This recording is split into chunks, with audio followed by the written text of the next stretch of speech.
Stays crunchy. Stays crunchy. Milk.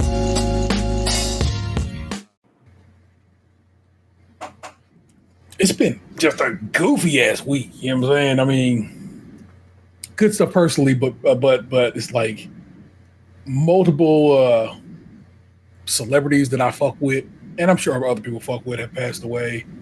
A singular celebrity that I don't give a fuck about passed away, but we'll talk shit about him too. Well, I will probably. I don't know if Box will. I don't think Box has any kind of poor words to say. Not that he's supporting that that dead racist, but still. But I figured we would just chat about several things and so forth here at the top. And one that kind of just really wrecked my soul was that we lost Malcom Jamal Warner this week, Theo from The Cosby Show, who truly was like a boyhood hero of mine. I really do say it because he was he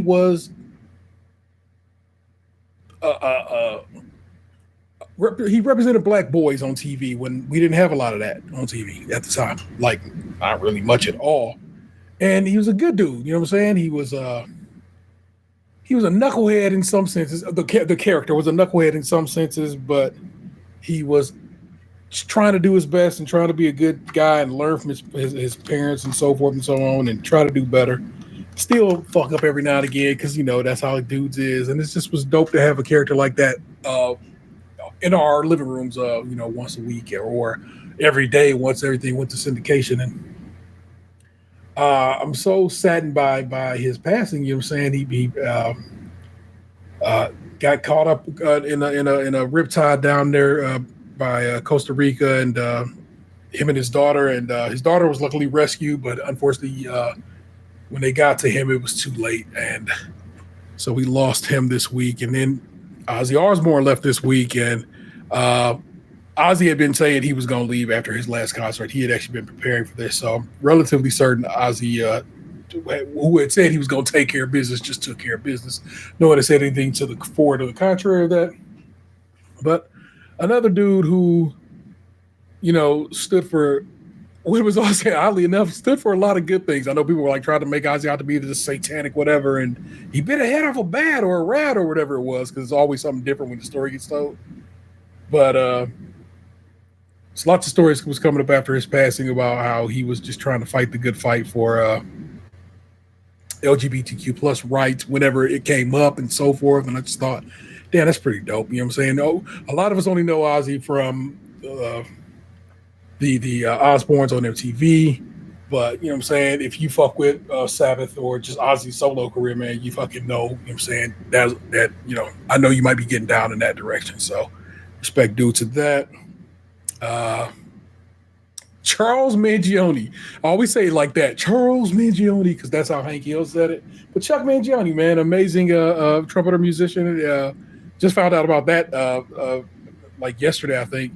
And somebody was like, I thought this was a made-up character from King of the Hill. And I'm like, nah, man. Chuck Mangione was a hell of a musician, bro. And it's like, if you are a hip-hop head, you've heard many a sample of his just across the board. And it's like, I was like, damn, man, they done took Charles, man. And somebody else passed away. And it's not who we talking about. But it's like, so then I'm watching, I'm on TikTok today at some point, and it was like, it's not just 3 celebrities. This is the person said on TikTok. It's going to be 3 black celebrities and 3 white celebrities. So I can tick off 3 white celebrities right now, but I can't quite tick off 3 black celebrities, and that's bothersome. So I'm like, who the next ones and why? But that's just crazy that it goes down, that people think it goes down like that. But the last one, let's read a quote from him.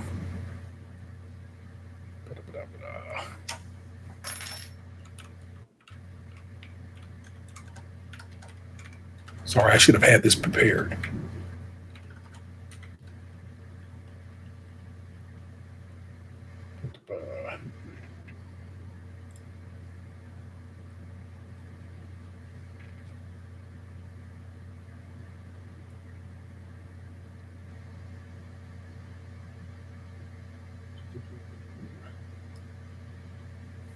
So this is this man talking to another person. I'm gonna pull it over on this side of the screen so I'm looking down the barrel. I'm getting ready to cut some serious bait. My daughter Brooke, she jumps on me. And then the person's talking to me. I shelled out $2-3 million for her music, and I've done everything. Fucking with him day and night on the radio like a jackass, and he's worked with me to make work when really should call it a day and do that shit I did. Okay. The son, he's this black billionaire, Cecil. He's basically did more for her in a year than anybody's done. He had one song, and after 10 months, it should go to and see, those little gaps are called. The quotes are inaudible silence. I try to be the realist, and this is your option. You got a better option. Said you can sign with, and they redacted whoever he's going to sign with. He's going to put $500 million behind. Right now, there's nothing else. Hold on, I moved my mouse right quick. So it gets to the point where I don't know if Brooke was fucking the black guy's son, so they've been hanging out. I caught them holding hands together on the tour. They were getting close to kind of, the fucking. I'm not a double standard type of guy. I'm a racist to a point, fucking niggers. But then when it comes to nice people and, well, we're all that way. This person tells Hulk Hogan that.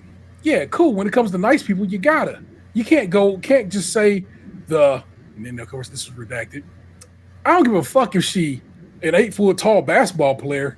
If we're gonna fuck with niggers, get a rich one. Rest in peace, Hulk Hogan, you piece of shit. Oh, excuse me, Terry Bollea. Hulk Hogan, a hero of mine when I was a child, sweet cartoon, fucking great wrestling shit, died when that shit came out of that motherfucker's mouth to me. So he been dead for a very long time. Now the rest of him has just left this planet. What a terrible fucking human being. Also, if you didn't know, earlier this year, he had this black waitress that he made leave his event because he didn't want black people there. It's not like he got better or turns out, no, man, that's just one time. No, just a racist piece of shit. And that's okay, bro. You're dead now, aren't you? So best of luck to you in hell. I hope they kept it nice and cold, hot, however hell works out for you. And man, that's crazy. So then adding to this week of crazy, the president just slide in. It's like, I want the Redskins back and I want the Indians back. And everybody fuck with me about this. And everybody like, do we, sir? Because I don't think we fuck with you like that. And of course, they run the numbers. And of course, no, we don't fuck with them like that. It's I think there's about 9% of people that get down with that. Now, that's a big change that took some years to get us there. But at this point, these motherfuckers, the Guardians, and we call them the Guardians, they are the Commanders, and we call them Commanders. And it just is okay. But let's read the story. I put up a news story for you. I know we don't do news up here, but I thought it'd be so interesting. As we had to respond to this. We as in the Cleveland Guardians. We're from Cleveland. Cleveland Guardians respond after President Donald Trump calls for team name to be reverted to old moniker. The Guardians changed their branding starting in 2021. The Cleveland Guardians do not sound eager to change their nickname back to the Indians after President Donald Trump called for the franchise to go back to its previous moniker in a social media post over the weekend. Trump also called the NFL's Washington Commanders to go back to the Redskins team name. Saying that feels like me saying nigger to people of Native American descent. That's a terrible ass word. I cannot fuck with it. It's why we held on to that name for as long as we did. The Washington whatever should immediately change their name back to the Washington bad word. I'm just not going to say it no more. Refuse. Football team. There's a big clamoring for this, Trump wrote on Truth Social on Sunday. Likewise, the Cleveland Indians, one of the 6 original baseball teams with a storied past, that past being that they didn't start as the Indians. But we ain't going to fuck with that. Our great Indian people in massive numbers want this to happen. Their heritage and prestige is systemically being taken away from them. Times are different now than they were 3 or 4 years ago, basically saying, we can act the fool in this country because I'm running it now. We're a country of passion and common sense. Owners, get it done.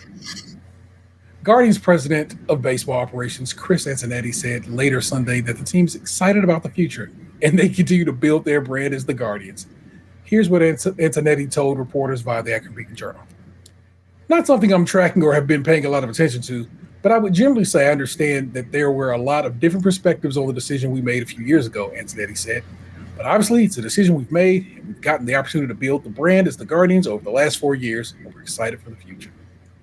Trump attempted to purchase the Cleveland baseball franchise from former owner Steve O'Neill's estate in 1983. His bid was rejected, and the team was sold to real estate developer Richard Jacobs, who then sold the team to members of the Dolan family in 2000. This is the 4th year of the Guardians team name. The franchise went by Cleveland, just Cleveland, in 1901, the Cleveland Blues in 1902, the Cleveland Napoleons from 1903 to 1905, and the Cleveland Naps from 1906 to 1914 in honor of Hall of Famer Nap LaJoie. They adopted the Indians name in 1915 and remained until 2021. In addition to changing the team name, the Guardians have also phased out their Chief Wahoo logo over the last 4 years. That was Mike Axia from CBS Sports on the byline there. Make sure I'm going to give my man some credit. What the fuck is even happening right now, Dan? What is going on in this nation of ours? Truth Social, baby. I don't think I know I've never set foot on that particular site. I don't even know how to get there or what's going on. So I'm sure it's .com or .net or .whatever. But yeah, I don't got a True Social page. I've never been on there. I've maybe logged into Blue Skies like twice. I forget to go on Twitter all the time. Like to me, Twitter's not a social app anymore. It's just a news app. Because I don't be talking to anybody on there. I left Twitter behind once it got real, Nazi over there, and I have not missed it. I am on Blue Sky, but I don't be posting on Blue Sky like that. I go to Blue Sky, basically same thing you do for Twitter. Just keep on the news of the day, video game stuff, so forth and so on, and I do fine with that. I'm just I don't know, man. I am. You believe. Sometimes you'd be like, man, this country's just going to hell in a handbasket. And other times you're just like, no. We are something great here and we're going to be great and blah, blah, blah. And then this motherfucker come out and say some wild ass reckless shit like that. And you're just like, are we going to hell in a handbasket? I mean, there's always been division on things, social subjects, going back to the beginning of this country. It's just this is what we're dealing with at this particular time. Yeah, man. It's just there's always gonna be someone who thinks some way and someone else thinks another, and that's just the way the world is.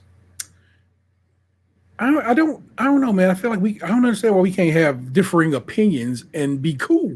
Why it's got to be different opinions? Got to lead to like nonsense. I hate that part of it. But that is, of course, just humanity.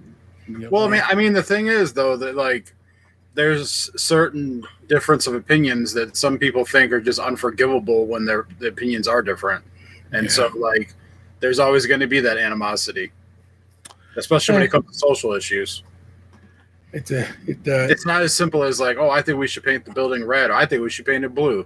Well, we're at an impasse. But it's like, I don't think you should be able to vote. Yeah, you'll hear people say like, "Oh, it's just as easy as it's a difference of opinion. We can all get along." It's like, sir, you fundamentally think I shouldn't have rights. That's very different than you don't like pineapple on your pizza. See, that's an opinion. You are saying to me, you know what I'm saying? That's crazy to me, man. It's like it's obvious, it's bothersome, and it's just like, wow, man, really, y'all? We doing that still? I don't know. This bucking is fucking wild to me, man. I don't really care anymore what they named the baseball team, but I'd be lying if I said that I didn't like the Chief Wahoo logo. I'm not clamoring for it to come back. It's just what I grew up on. It's like I was used to it. Like shit. I always like put shit in places and I forget that I did. Now that I'm thinking about it, I literally have a Cleveland Indians Chief Wahoo hat that's been in the back of my like car in the back window for like 6 years now. Yeah, just fading in the sun. Yeah. Well, it was my favorite Indians hat. Like, because it had like the Chief Wahoo like etched into the brim. Yeah. But then I got all sweaty because I wore it all the time. And so I just put it in there because I was like, well, I'm not going to wear this anymore, but I want it to live on. And now that I'm thinking about it, I'm like, I'm kind of thankful that no one's like bashed out my window all this time. But that's the thing. It doesn't rise to that level of animosity to people on the other side of it. They just like, hey man, let's not do that no more. And people have been like, okay, I can come to terms with that. Let's not do that anymore. And that's just it. Whereas this dude is like talking about, I'm gonna make it that you can't get a stadium if you don't fucking change this name back to this racist moniker. And it's just well, like, the thing is too, they dug up tweets from him from like 12 years ago where like he was like bashing, I think it was Obama at the time, about like not worrying about like what the Washington football team like named themselves and that like he had better things to do and shit. And now here he is in president doing the same shit that he was telling other presidents not to do. right. But it's always like, it's like that all the time. You're always gonna find people saying one thing and then like, hey man, here's you saying something different a bunch of years ago. I think he gets one. I think he's old, and just no shit. But I feel like oftentimes he's getting fed shit to be like, hey man, stay this because I'm saying it'll hopefully. In this case, they of course want to pull, the onus, the focus away from this Epstein shit. That at this point is like, well, it don't seem like it's going nowhere. So he keep trying to like, I'm gonna drop this Martin Luther King shit. It's like, I mean, buddy, I gotta tell you, my man's been dead for almost going near 60 years than 50 at this point. Just not really worried about what happened in the 60s at this point in that regard. You know what I'm saying? Also, it was like the FBI's tracking of him from the 50s, I think, is what the information they released to us. So it was just like, I care even less because that's so out of date. So that's not going to do it. You telling these sports organizations to change their name is wild, and that's not going to do it. And then the New York Times releasing the article that basically said, oh, yeah, both show he was definitely in his Epstein report, and his attorney general let him know as much back in May. But he's just here. And then, of course, the House running out of Washington like, oh, yeah, we're not going to talk about it no more. It's like, no, buddy. That doesn't carry like you think it would. And it just becomes like one of the things that a lot of Republican types, I'm not going to say all Republicans, was really on that shit about was like, he's going to fight to stop sex trafficking. They've been on that shit hard. A whole bunch of that QAnon shit has been them talking about how Donald Trump was on the side of the good and he was going to fight against sex, any kind of nonsense like this. And now it's like it's turning out that he is likely, allegedly, I can actually sprinkle that one on there, was a part of this whole operation, this whole situation. It's throwing some people for a loop. Which one is this? Is this That's Shuri. Yeah. So she's like, fucking, I'm on your back, old man. You deal with it. Oh, she's on the back of the chair. I was just moving my head so she gets a little camera time. What's up, baby? Man? She didn't like hearing those Hulk Hogan quotes you were reading earlier. My little black daughter. Cat knows what's up, man. It is She only been alive for a year, but she didn't fuck with Hulk Hogan either. The long order sure way. We know what's up, and I'm sure it's we got SmackDown here tomorrow, right? Oh yeah, that is here, isn't it? Yeah. I'm not going because their tickets are outrageously expensive now. Fair. Surprised you have to connect and see if he can get you in there. You don't have that connect no more. Oh, say word. Yeah, they gave that up. Played themselves. I would have kept that. I would have too, but it ain't my money. Fair. Well, there you go. Then I understand why you're not going to attend and waste your bread on that because of course that's what's going to be. They're going to have to give him his little shine, and that's the next show. I'll be going to AEW. I think it's like August 6th or something at the Wolstein Center. I recall you telling me about that. Yeah. So. Expect due to that wrestling organization until something comes out about them too, because you know how this goes. Rarely do you catch a man just straight up on tape. Talk about 8-foot niggas. Excuse me, niggers. We want to make sure we quote that man warmly, so you know what he said, and that he said it with the hard R. A couple months back, there's a wrestler that's in AEW, but he used to be in WWE, and he was in WWE around the time that like all that shit happened. His name's Shelton Benjamin, and Hulk Hogan kept trying to like bring him up in conversation on Twitter and shit, but he kept calling him the wrong name. And then like Shelton Benjamin finally like had enough, and he like basically on Twitter told Hulk Hogan to stop fucking saying his name out, that he didn't want anything to do with him and shit. And then he like told everybody that like when it all happened, and then like Hulk Hogan like addressed the locker room to like talk about it, that like what he said was like he didn't really apologize for what he said. Like his apology made it sound like more like he was trying to tell everybody be careful not to get caught doing shit that you don't want people hearing. Now that he was sorry that he said what he said, just he's more sorry he got caught than he was sorry that he said it. Yeah. Man, I wonder what happened to Brick's music career. She had that one song. It kind of was popular. Do you remember that track she had? If I heard it, probably it would come back, but I don't think I'm bumping Brooke Hogan on my Spotify. She had, like I said, she had the singular track. I was like, that ain't bad. And again, another fan that had a reality TV show, so you feel like you know him a little better than you actually do. Fucking, you know.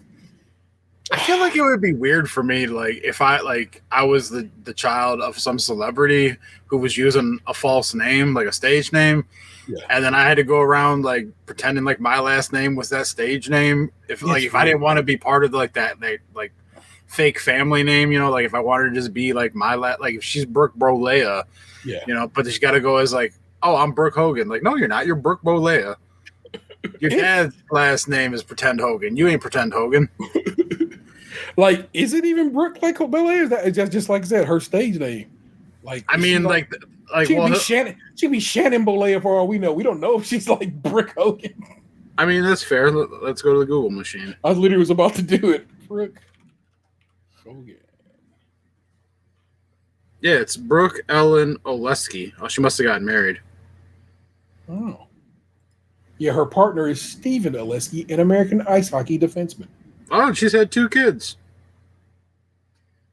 She have twins or just 2 separate?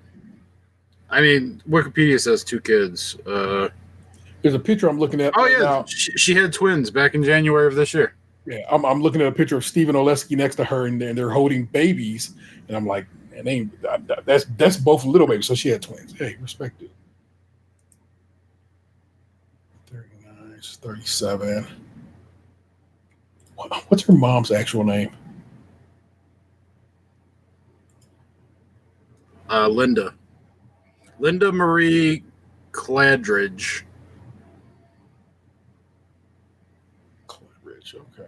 I didn't realize that she divorced Hulk Hogan 16 years ago. Yeah, he was married to somebody named Star or some shit like that. I forgot what his wife's name is. Sky Daly. Sky, okay. Sky. Oh, so he married Sky 2 years ago. Yeah. He was married to somebody else during the 2010s, some lady named Jennifer McDaniel. Terry Jean Bollea. 25 years younger than him. She is a yoga instructor. I don't think she's no longer. It amazes me how fast Wikipedia updates. Well, yeah, people be on that shit. Be on that shit. Like, I don't get it. Like, why are you trying to like fucking be the first on Wikipedia? It doesn't get you anything. It's not like you get like fucking upvotes or anything. No, the point of that is to try to keep Wikipedia as current as possible at all times. That's just what that is. I know, but like he could have like I don't know how he passed away, but like imagine like his heart just stopped and they just call it, the doctor just calls it. There's already a nurse on Wikipedia updating that shit like before anyone clears the room. It's crazy. Oh my gosh. Like I mean, I appreciate like the speed of which we keep a record of things. It's just wild to me like how on it people be. Yeah. Man. Again, like I said, it is a buddy. It has been a heck of a week. And like I said, I thought I'd talk to y'all about that. Talking to y'all about the beginning of the week and so forth. Yeah, it was funny. Like when Ozzy passed away the other day. Yeah, Like, we mentioned it like in our team chat that we have set up, and the one lady's like, "Ozzy passed? I can't believe it." And then like 4 of us were like, "We can't believe he made it this far." I'm actually not surprised he's gone. Like, all the stuff that he had and things he had going on, like shit, he powered through. He was a trooper. Yeah, 76 years old, man. May he rest easy, bro. Fuck with it, man. Crazy. So, rest easy to all but one of those people, and he can do what he will. I don't care. I'm not going to say, well, in general. You can say in the immortal words of the Iron Sheik. Just fuck Hogan. It's fuck the Hulk Hogan. Fuck the Hulk Hogan word life. People was like, man, he gonna go wrestle Iron Sheik in heaven. People were like, I don't think he's gonna be going to see Iron Sheik in heaven. And I was like, yeah, you're probably right about that, buddy. I saw a video on Instagram this afternoon where I don't know what the fuck it was from, but Hulk Hogan was like looking like he was like crawling through some like forest or some shit, and he was like talking to himself, and he's like, what is this place? Oh, the water's not hot, blah blah blah blah blah. And then it cut to the scene that they use in Instagram videos all the time, where it's the one black actor, I don't know his name, but he's like in a car. And he like leans over and he screams, "Welcome to hell, motherfucker!" Clarence Williams III. Yeah, link from the Mod Squad if you want to take it way back. Yeah, but yeah, that's hilarious. That's from Tales from the Hood. If you didn't know where that scene's from, yeah. So know it sounds bad, but it's all good. I haven't seen that movie in a long ass time. Yeah, I only saw it like the one time, and I was like, that's plenty. Yeah, like the one short they had in the movie where the little dolls were like running around and shit. Man, that's creepy as fuck. Thank you. I'm glad I'm not alone in that one. You know what I'm saying? But let me wrap you for a little bit, and then we'll start a show. And it's gonna be like I said, brief. Like I said, you just got some news in the top part of this show, so I'm not gonna do no more news. So I'm gonna wrap. Come back. Hand the reins over to Dan. Reins come back to me. It's gonna be great. It's gonna be brief. We're gonna love it. You're gonna love it. You better love it. You better rate it 5 stars. Thank you. That's all I'm asking. Rate this shit 5 stars. Trying to work my magic over on YouTube with weird faces. It's craziness, man. Even if you don't think it's like that good, pretend like it's out of 10 stars, and then you only want to give us half. So just click the 5. I like this thinking. That's a good process to have made. Again, let me drag everything over here, so I'm kind of looking at the camera.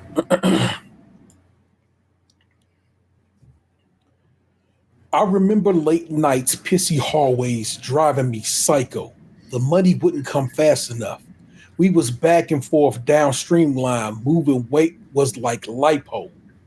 The rest of y'all stuck in a rut. Niggas double cross and talk behind your back. See, that's where the knife go. I guess they wasn't fucking with us.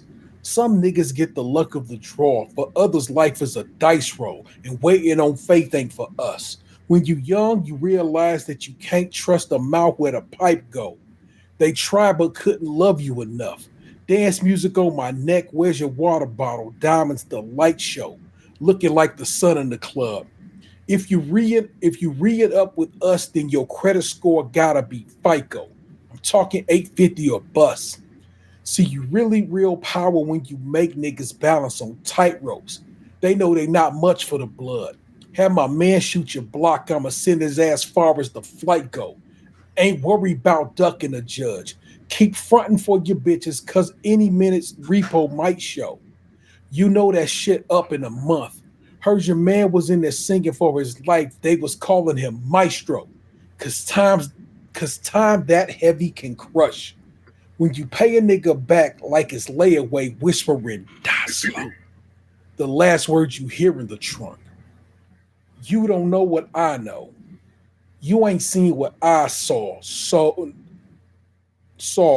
No. You ain't been where I go. With a fetty so strong, you got to bag it with one eye closed. My shooter turned you inside out. I heard the feds turn the crib inside out. Drop the roof on you niggas, let the inside out.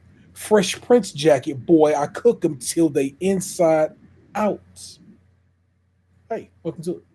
It's episode 580, and no, I'm not talking about my GPU. I'm your host, the Internet Stable 713, joined by the Right Reverend Lunchbox 2099.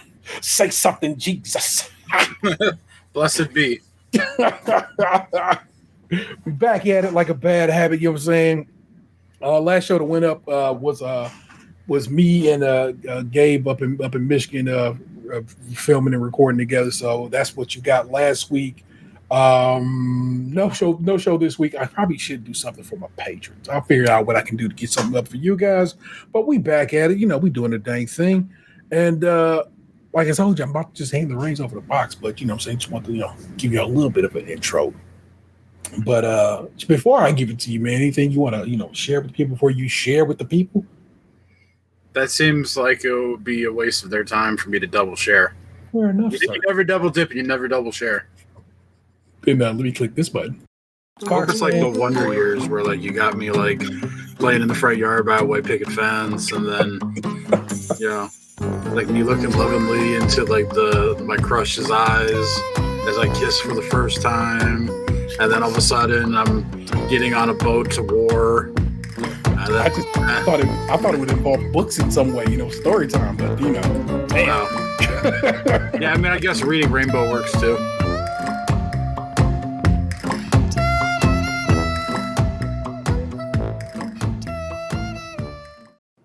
There's like an icon in the lower right corner on that screen, and I don't know what it is. I'm like, should I find another rainbow video to replace in that video? But right now, I'm not worried about it. But I'm just it always hits me just a little bit like, what is going on right there? It's a leprechaun at the end. We'll go with that. That's not what it looks like, but still. Box, what's the good word, Reverend? So I did something last weekend, and I started to tell you this at your house the other day, but you got pulled away, and I never finished the story. So I did something this past Saturday that I hadn't done in approximately 13 years. I played in a constructed Magic the Gathering tournament. And so I went to this shop, and initially the tournament fee was listed as $30. Then it changed to $35, and then they charged us tax. So I paid $38 and some change to play in this damn thing. So there was a cap of 32 players because this place wasn't that big. Okay. And keep in mind, like I said, this is a constructed tournament, which means you have to come with your deck already made. So the store is not supplying you any product whatsoever. So, forgive me. Are there other types of tournaments that work a different way than that?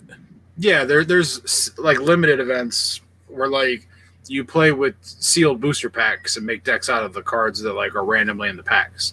Okay. This is you construct a deck at home and bring it with you, turn in a deck list, and you play with that. So like you're not like the store's not providing you anything, you're bringing it with you. Obviously you can buy singles and stuff from the store, but like the format is literally you come with your own deck and you play. Okay. So I paid $38 to get in this tournament. There was a cap of 32 players. Only 8 of us showed up. 3 of the players were from my car. So it was me and 2 people. When then 5 other strangers were playing in this thing. So, like, we go to this shop, and I've never been to this place before. It's like a mile past the Hartville Flea Market, which I love the flea market. And like I said, I haven't played I've played in a couple of store drafts, like, last year, but I haven't played constructed at all. And so, like, we show up, and I don't usually talk to people I don't know at things like this. Plus, I'm trying to get focused. Yeah. I'm trying to get in the mindset of like paying attention to what I'm doing, like be in the moment, be present. But yet I'm with like a fucking extrovert who doesn't feel comfortable unless he's talking to everybody. And so he gets all these people talking. And so like they start talking to me. So I'm talking. And we basically tell them that like we haven't played in forever. Like I am out of my car, I haven't played the longest. Yeah. Like the other 2 have played more recently than I have. Granted, for them it was still a couple of years ago as well, but they've definitely played more recently than I have. And so like the one kid was like a 19-year-old kid who like clearly was like socially awkward with like some sort of like autism of sorts, and so he had a little bit of a Rain Man thing going on about him, where like he told us he'd only been playing Magic for like 2 years, but he knew all the cards from like from a set from like 1994 to now. So he like, I'm like, okay, this kid's a fucking savant. Like, okay. And then there was like some guy sitting in the corner by himself, kind of being quiet. And then there was another guy who was like clearly in like his mid-20s. He was kind of chatty. He was being nice. I could tell that like he felt like he was a good player. And so like he did like the fact that we were older guys and we hadn't played him forever, he probably didn't see us as threats or whatever. And then we only had 7 players at this point, so it's a couple minutes before the thing's about to start, and all of a sudden this guy comes in, and apparently he's friends with the one kid who was there being nice to us, and he smells terrible. He's got that typical like Magic player stigma about him, where he smells like he hasn't showered in days, and he's tweaking, we'll call it. And so like, because we end up with only 8 players, they don't do like Swiss rounds and like cut to a top 8 based off record. They just immediately cut to the top 8, which they make single elimination. Yeah. So we played 30. We each paid $38, thinking we were going to play in like a tournament all afternoon, and it immediately turns into a single elimination tournament. That's wild. That's actually, I feel like they owe you money. Yeah. So that's the other thing. When we all signed up, the lady said that she was going to hook it up in the prize pool. So that's why I brought up the entry point at the beginning, because I'm going to get back to that. Yeah. So it turns into a single elimination tournament, and I get paired up against the kid in the quarters, we'll call it. Stinky who was Boy. No, I don't get paired up against Stinky Boy. I get paired up against Stinky Boy's friend, who was being nice to us before Stinky Boy showed up. Quite. So we're shuffling up and doing dice rolls and everything, and my one buddy is playing Stinky Boy next to us, and he's making small talk with Stinky Boy, and somehow it comes up. He like tells them that I used to be a pro Magic player, or he tells them I'm a pro Magic player. Yeah, and they immediately get like, what? And then they start talking to me, and they're like, you played in the Pro Tour? And I'm like, yeah. They're like, which one? And I'm like, Pro Tour Dark Ascension. And then they're like, oh, really? That's awesome. And then they start asking me how I did and shit. And, like, my opponent, before all this, seemed loose, calm, happy. He wasn't loose, calm, happy no more. Like, pulled it right out his hookup. Like, how about that? We were playing against the damn pros. Yeah, he got kind of like, all right, like, this is gonna be harder than I thought, kind of like about him. Yeah. And so like he immediately knew what I was playing within like 2 turns, because like he plays this game like very regularly. Like, he was telling us about all these stores and stuff that he goes to, and it was funny. He kept trying to tell the one guy that was with me, they're like, oh man, you should come up here and play this on Mondays. And then like he was being real persistent, kind of like some guy that was like really interested in somebody. Because then at one point, like when he was like trying to convince him, he's like, oh, you can come too. Thinking like, I'm like, thanks for the invite. But so I'm playing this kid. I'm going to call him kid. I from what I gleaned from the conversation, he was like 24, but I'm about to be 40. So to me, I played this kid. Yeah. So I played this young man.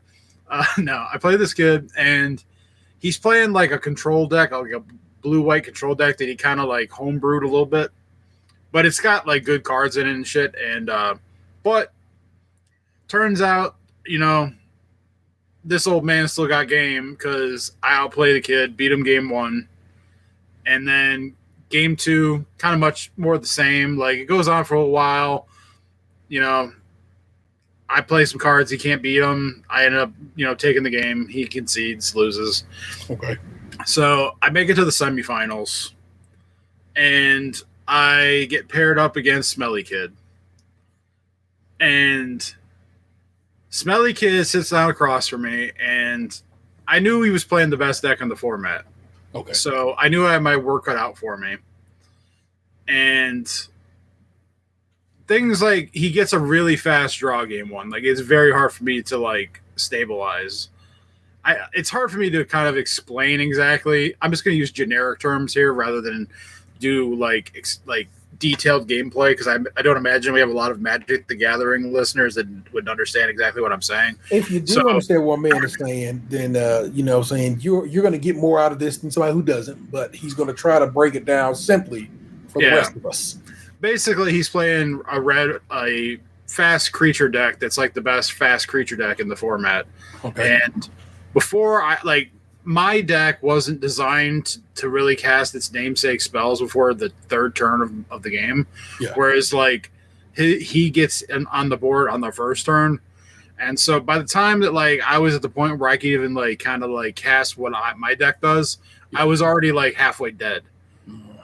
And so like I fire off a spell that like does what my deck's.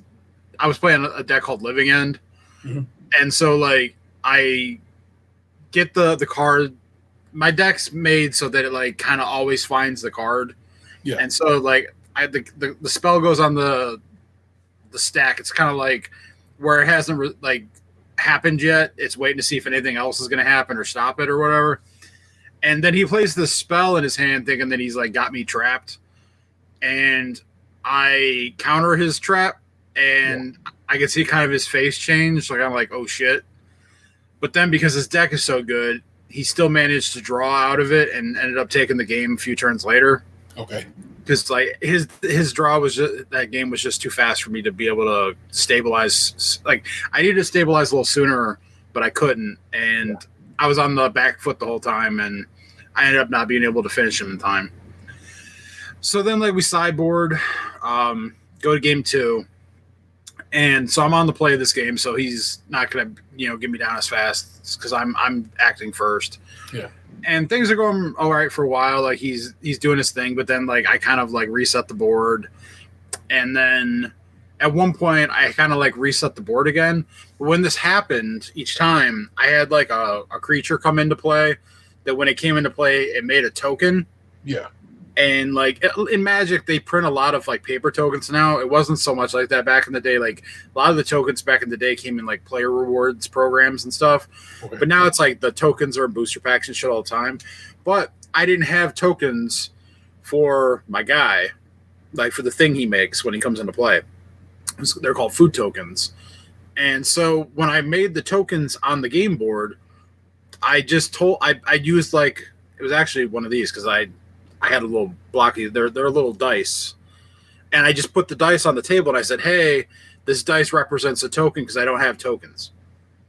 So this happened twice because I had to create that creature come in and play 2 different times. So the game's going on, and I have these 2 dice sitting on the table, which I've both times made mention of the fact that they represent those tokens that were made off of that guy. I didn't hide the fact that they were there. I audibly said it, and he didn't object. He could have at any point objected or offered a token, or we could have done something else. But each time I put the dice down, he didn't say anything. He let it. It was fine. Yeah. So then the game's going on, and I take control, but then like right before I'm about to kill him, he basically draws a couple cards off of a creature that comes in. And it ends up being like the 2 best cards he could possibly draw. He starts to like pull back into the game and kind of like stabilizes his side. And then I attack him again, get him back down to low where like I would need to hit him like one more time to kill him. And he makes a bunch of guys again, brings his life total back up. And then he draws a card that is like an enchantment. So it's just like a spell that sits on the field permanently. Yeah. And it basically says that he can sacrifice a creature to deal 1 point of damage directly to any target. And I was at 13 life, and he had 16 creatures in play. So he could literally throw all of his creatures directly at me to kill me. Yeah. So, like, I have a card in my hand that says I can pay 2 life to discard it and then draw another card. So I do that, hoping that I could draw like something to stop that from coming into play. I don't. So the enchantment resolves. It's in play. So then he goes, sacrifice all my guys, kill you. And I go, sacrifice my 2 food tokens, gain 6 life. I'm at 1. And then he flips the fuck out. Starts screaming about how I misrepresented the board state by not using tokens. And what it really, the crux of the issue here is he forgot the dice were there that represented 3, because each token could be sacrificed to gain 3 life. And I didn't tap any mana, so I had the mana to activate both of them. Yeah. He shortcutted, sacrificed all of his creatures, so he had no creatures left in play, and he had no cards in his hand. And I gained the 6 life to go to 1 life point, and then I would have killed him on my turn, and we would have had to go to game 3. Yeah. So he went from couldn't possibly lose to he just threw the game because he forgot the 2 dice were food tokens. Yeah. Even though I told him both times. So he waited until he fucked up through the game to throw a temper tantrum, call a judge over, and try to tell the judge that I misrepresented the board and that it was my fault that it happened and that he should be allowed to back up and undo the mistake. Yeah. Which, like, is kind of bullshit because we're in, like, a tournament we paid damn near $40 for. You fucked up. Like, it's one thing to have, like, a procedural error in the moment. Like, because there was one turn where, like, I tried to play something on his turn and I couldn't because I didn't realize the one creature he had in place that I couldn't play spells on his turn. Yeah. And so all I do is I just don't cast a spell. It's as simple as that. But this is, like, these were sitting in play forever. You announced that you sacrificed all your guys, which you're legally allowed to do. Like, what I had tried to do was an illegal game action that should never have been allowed to take place, and then it wasn't. We undid it immediately. He declared that he sacrificed everybody on his side of the table and then tried to kill me, and then got upset when he realized that he fucked up, and then tried to, like, rules lawyer his way out of his own mistake. Yeah. So I don't know this guy, like, he was the judge of the tournament or whatever. He asked politely if we could just back it up, even though, like, I shouldn't have had to. Yeah. But, like, I'm like, what am I gonna do? Argue with this dude? You know, like. So there was no one who I could appeal to because it's a fucking tiny store tournament and he's the only one there. Yeah. So it's like basically his work ended up being final, whether I agree with it or not. So we ended up fucking backing it up. The guy doesn't sacrifice all his dudes, and then he wins like the next turn because I couldn't kill him. Yeah. And so I get knocked out in the semis. Come to find out, this guy is on drugs. Like, for he's sure. talking about being on Zoloft and some other shit. Yeah. Find out he just got out of rehab. His parents sent him to rehab for gambling addiction. So that was neat. And then he ends up going into finals, and he ends up winning. The tournament we were in was we were playing for an invite to a big tournament in Las Vegas, Nevada, the capital of gambling. So after the tournament, I heard you told me this, but I didn't. For whatever reason, if you don't know, me and Box hung out this weekend, so I know this story. It wasn't dawning on me, or didn't dawn on me till just now. You could have went to Vegas off this shit. Yeah. I would have had that. I don't know, man. Well, I mean, I would have had to have paid for my flight there. You would would have had to have won game 3 and then go to the finals and win that and so forth. Yeah. So it's not just that you were auto whatever. But yeah, it wasn't auto, but the prize for the tournament was an invite to the regional championships in Las Vegas. Yeah, fuck that old crackhead.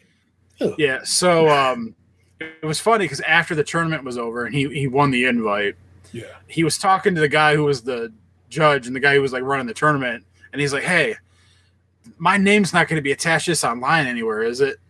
Because he didn't want his parents to find out that he was going to Vegas for winning this tournament.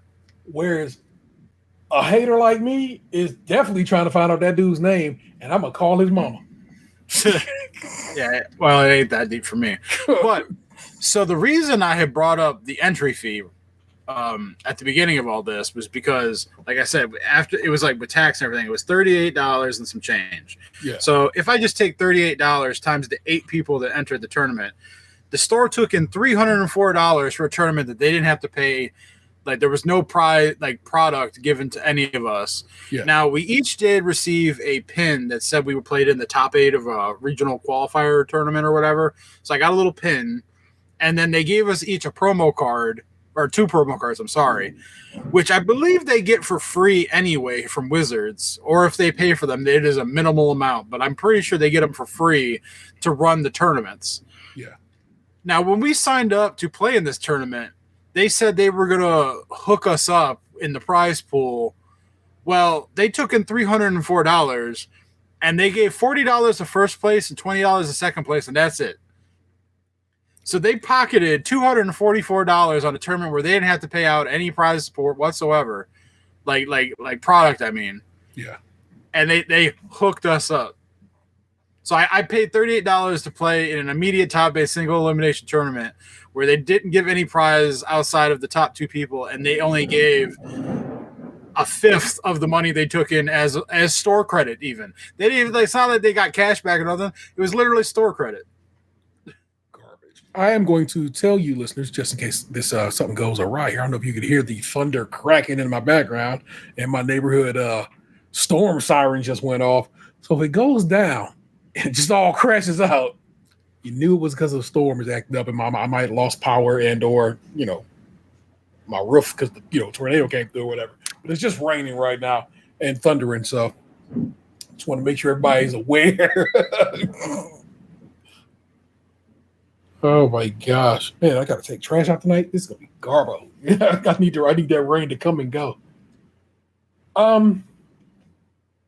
Okay. So, what we do going forward? Definitely get some tokens. So it can never be said you ain't got them shits, right? Mm-hmm. Okay. Maybe some Axe body spray for motherfuckers like him. Just hit him with that. I remember back in the day, there was the one guy who got banned from playing Magic the Gathering because he went to the one tournament and he would kneel down and take pictures in front of everyone's butt cracks at the chairs. He became a fucking indie wrestler too. I saw at one point. I think he's from Southern Ohio, and he was like working at like Domino's Pizza. And he became like an indie wrestler.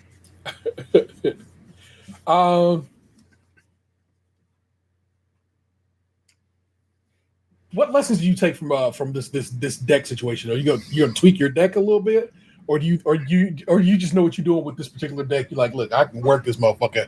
Clearly, you did because you like said you got out the first. I was impressed. Like, so here's the thing. Like I said at the beginning of all this, I hadn't played in a constructed tournament in 13 years. Yeah. I also didn't practice against live people really. I played 4 practice games the night before with one dude, and his deck couldn't possibly beat mine like at all. Yeah. Like it was literally just me goldfishing against him. Like I beat him on like turn 4 every time. Okay. So it's like I wasn't really like I had like strenuous, rigorous testing. Yeah. I'm just really good at like watching YouTube videos and absorbing the information. Study your arts. Yeah, studying it, mimicking it. I'm good at reading articles and like taking information from that and applying it. And then, like, in the moment, I just try to make, like, sound decisions and play things in proper orders and whatnot. Like, so I was impressed. My takeaway is I was impressed with my performance considering how little experience I had playing the deck in person. Yeah. Against an actual person, like, rather than just, like, drawing hands by myself. And so that told me that if I wanted to play more, like, I can. Like, I've still got it in me. Yeah. I did realize too that like I don't necessarily want to like do traveling all the time all over again like I used to back in the day. Yeah. I think I'd rather play just certain things for fun or like maybe a big thing every now and again. Yeah. But I have no desire to go massive traveling every weekend like I used to. But I did enjoy like even though like I had that like kind of shitty experience with that, I did enjoy the competition again.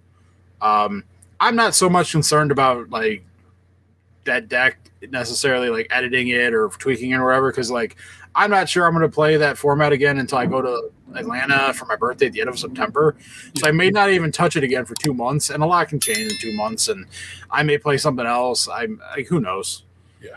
It was just I knew we talked about like playing in that format in Atlanta, and then it turned out that this tournament was coming up in like 2 weeks when we discovered it. Yeah. And the deck that I built, I was comfortable playing because I played like a version of it like 13 years ago. It was different like colors a little bit, but I had an idea of how the deck functions, what to do. And it wasn't that expensive. Like I had some of it already, and then a lot of the deck was just like commons and uncommons, or like a quarter each or something. And I think like I spent like $400 getting the things I needed to complete it. Yeah. And relatively speaking, that's nothing, because a lot of the stuff that I spent that was costly for that, I can use in other things. So it was like I was going to buy that shit anyway. So I made some of those commons and uncommons, like I may never get used again, or like if I end up changing, they'll sit in a box, and maybe someday I'll dust something like this off again and they'll get used. But like, paying a quarter for something for a tournament, like that's a minimal cost needed. Okay. I dig it, man. That's one of the coolest things about Box when I first met him was him explaining to me way back 13 years ago. To be real with you, it's been that long at this point, right? So whatever. Him explained to me how maybe it was 12 years ago I stopped playing. Yeah, because I think I still played for like a year or so after like I started working with you. Yeah, because you had the Sable. Yeah, so yeah, it's probably about 12 years ago I had quit. Yeah, we'll call it retired. Retired is actually the actual thing, because I'm saying that's exactly what it was. So, and I don't know. I always thought it was dope, and I like that you're kind of not back at it, but that you are like getting down with some Magic. Also, it seems to be, and I'm not saying Magic left or whatever stopped, but it seems real big now. Like whatever Wizards of the Coast got it really popping right now. I'll send you a video. Kind of funny. Had Magic going on there. They did a stream of Magic the other day, which is like for them not normal. They're mostly just video games, but they end up doing they streamed up. I'm what I would consider a Magic boomer. I don't like a lot of new Magic stuff. Yeah. But they do stuff with Final Fantasy and this, that, and the third. They do that shit I don't like. Yeah. I don't like that shit. Like I get that a lot of people do, and I obviously Hasbro wants to make money. Like they're pumping out a Spider-Man set that's coming out on my birthday. Yeah. And like Venom's my favorite comic book character, and Venom's gonna be a Magic the Gathering card. Yeah. You would think that like I would like be like, oh my god, that's amazing. Like I'm gonna get it because it's like I like those two things, but like realistically, if I had my choice, I would never have done that shit to begin with. Yeah. Like I don't play Final Fantasy, so like it's not as bad for me, like with it, but like I don't really like it to begin with. I like Magic because Magic was Magic. Yeah. I don't need Assassin's Creed Magic the Gathering cards, or I fucking hate the fact that there's SpongeBob SquarePants Magic cards now. That exists. They did Doctor Who like before I started getting back into this again, and it's just like I don't like the universes beyond, like drag other franchises in here for money grab shit. Like I liked Magic because it had its own story, its own characters, its own thing. I don't like intermingling different franchises, lore into it, because then it's weird to me. Like if I'm playing like a deck and it's got like Magic spells and creatures and characters, and then all of a sudden like, oh, here's Wolverine. Like, can you intermingle these cards and sets? Yeah, like depending on the format. Okay. Like Legacy, you can play these cards, and Commander, obviously, because that's what they're initially intended for. A lot of them, certain formats like they're not able to be played in, but like the format like that I like is Legacy. There's a format that's like not technically a legal format that's recognized by like Hasbro / Wizards of the Coast or whatever. It's called pre-modern. It's more of a fan-made format that like they kind of regulated by people, and I'm more into that because it's like older cards from back when I was first learning to play, like when I was younger. Yeah. So like that's what's kind of got my interest now. But yeah, it's just like this universe is beyond stuff. I don't like, and I don't really like Commander either. Like I don't like playing 100 card decks at a table with like 4 or 5 people. Like I don't like that shit. I'm a competitive player at heart. One, I can't shuffle a fucking 100 card singleton deck. It's too fucking big. So it's like I can't even hold the goddamn thing. And then like only time I play Commander is when my buddy Jack invites me over to his apartment to play with him and his buddy. And like he knows that I don't really like Commander, but that I'm willing to come over, hang out, and play with them if they ask. But like I do not seek out Commander. I have no desire to be a competitive Commander player. I just don't care. And I am putting a Commander deck together for playing with them because I did find he had a deck that he put together a couple weeks back that he let me play when I was at his apartment, and I did like it. Yeah. So like that particular deck. So if I'm gonna play with them, I'm gonna want to play something that I actually like playing. So I'm kind of working on putting that or some version of that together so that if I go over there more, I can bring that with me. But outside of that, I am not dipping my fucking toes into like Commander and making a bunch of decks and doing all this shit. Like I don't like the multiplayer formats. I want one-on-one, me versus you. Like that's what I enjoy. Yeah. I respect it, man, and I understand. It's like you're saying, just you get to be the magic hipster. Like I was doing this before shit was sweet, motherfuckers. So I grasped that. That's pretty dope for me. I'm just like I said, I just enjoy the fact you got it. You got in the mix.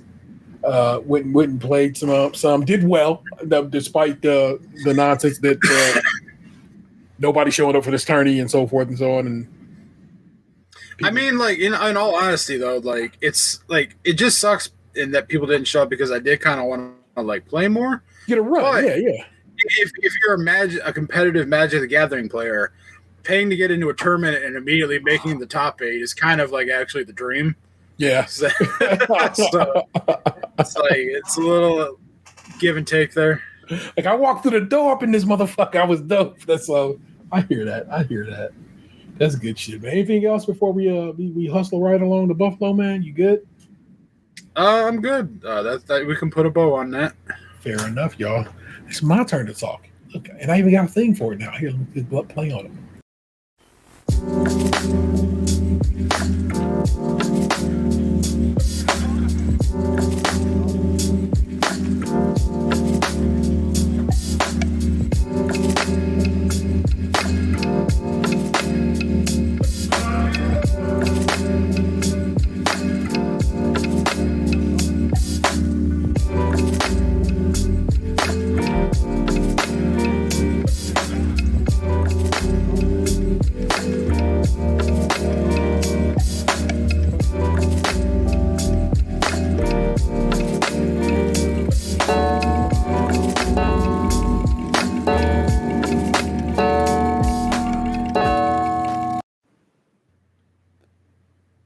So my youngest turned 18 last week. I have an adult. I've done it. I've caught all the Pokemon. I've raised these 2 children that I created to adulthood. I think that's pretty great. That's a good success story to write off and celebrate. And I think that's like, okay, cool, man. That's not so bad. But to celebrate both that child's birthday and his recent graduation, we had a set here at the house the other day. Attended by the Reverend Box here, along with Aunt and Gabe and all kinds of other people. I got down to get down. All of Vanessa's sisters and the 2 that are married. Husband came through. The kids' aunts and uncle came through. It was a dope little set, man. Just chill vibes. Box brought a lovely pie. That he picked up down there in around the area where he was playing this tournament we were just discussing it. Just a really vibey situation, y'all. It was good to be with and see my friends. I know it was my kid's party, but it's like on my kid's actual birthday, we had already hung out, did happy birthday and so forth This is more like the set. You know what I'm saying? This is like, okay, let me have family over so they can show love and so forth. But Gabe is still in the reach, close enough in the region that he came down, brought his kids through, and that was great because then because I'm just Uncle T to them, so you know what I'm saying. I got to kick with them. They got to see my son because they hadn't seen him in a bit, so that was pretty great. My oldest son, forgive me, my mother, and because my youngest came with me when we recorded the other day, so it was just very nice, y'all. I just was grateful to kind of have us. It was not supposed to happen at our house. It was going to happen at Vanessa's mom's house, and she ended up remembering that she had her colonoscopy the next day, which means all day Sunday she was very much suffering. Because if you hadn't had your colonoscopy yet, and trust me, you will sooner than later, you got to clear the decks the day before that operation goes down, and you start that right around the afternoon of the day before, and you have to drink stuff that's gonna clean out your intestines. And trust me, by the time it's all said and done, you should be pooping water.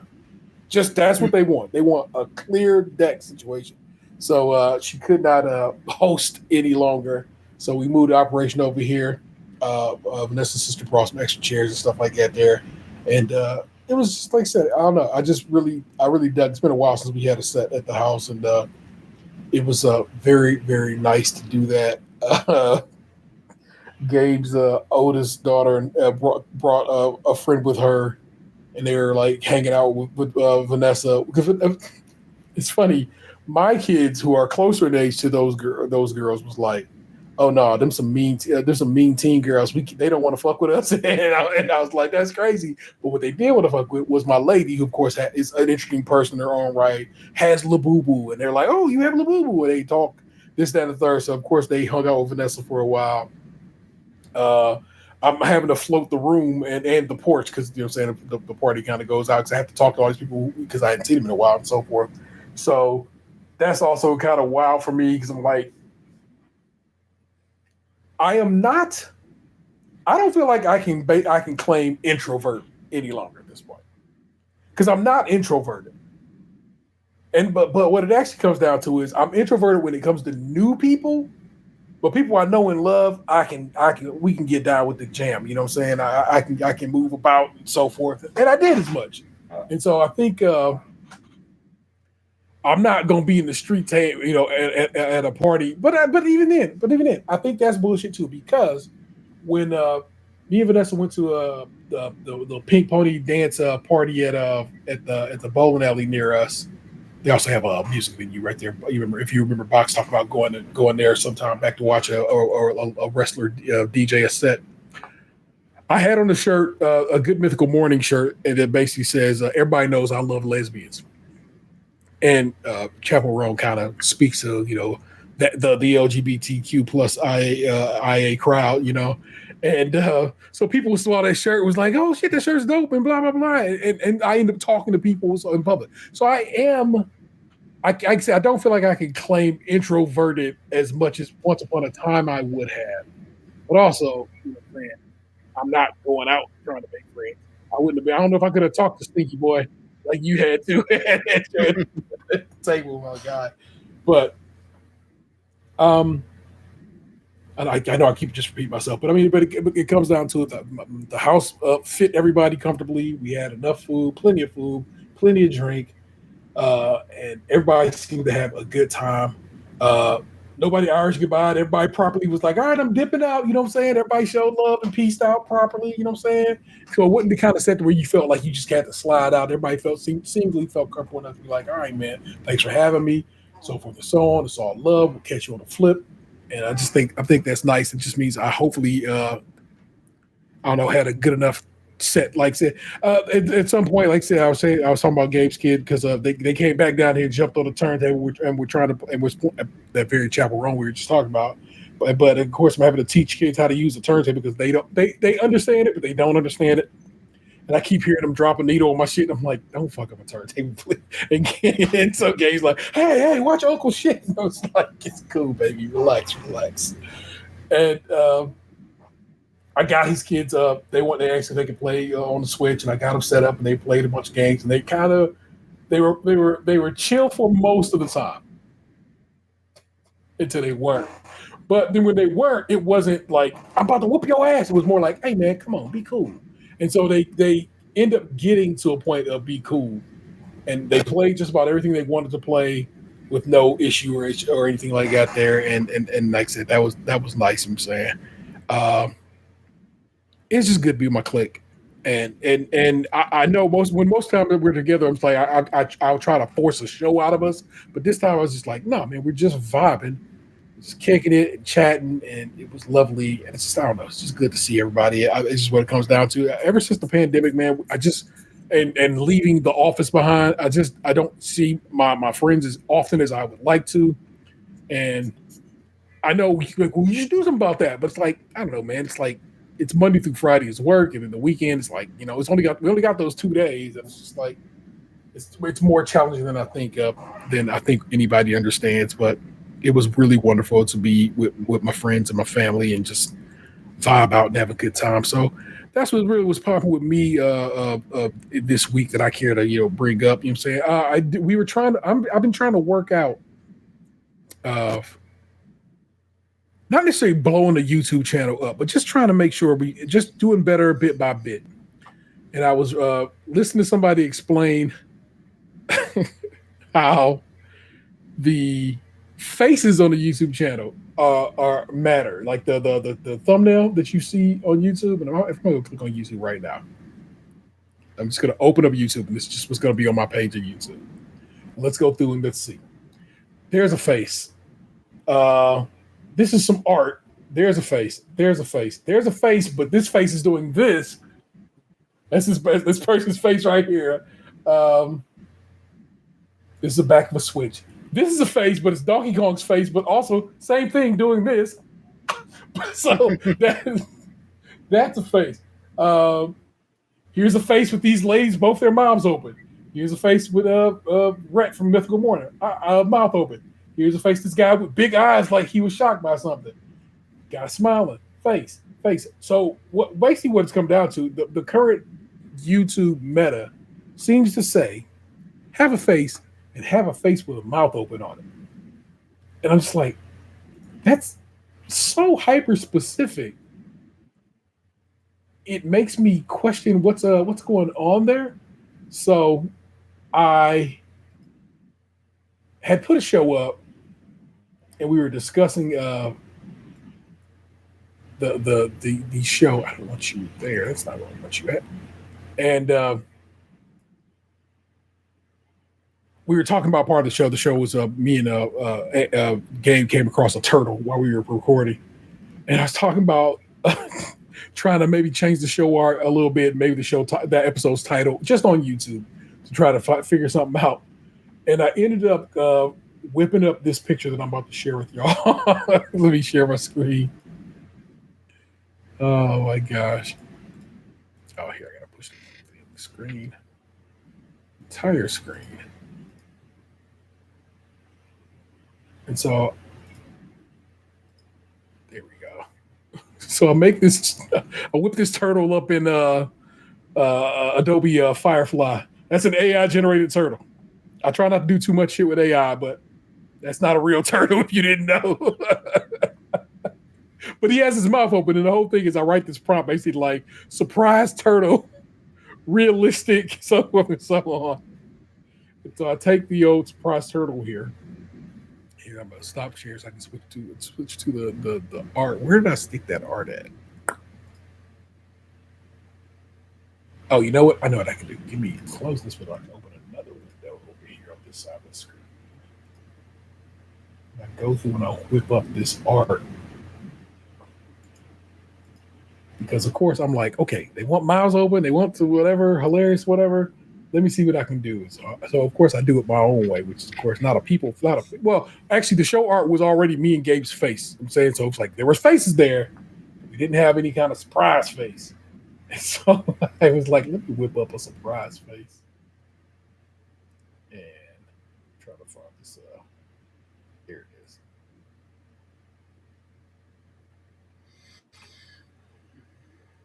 So if you're on YouTube currently, and you probably shouldn't be, but I mean, actually, here you are. You might be watching the show live, but I wouldn't change the show art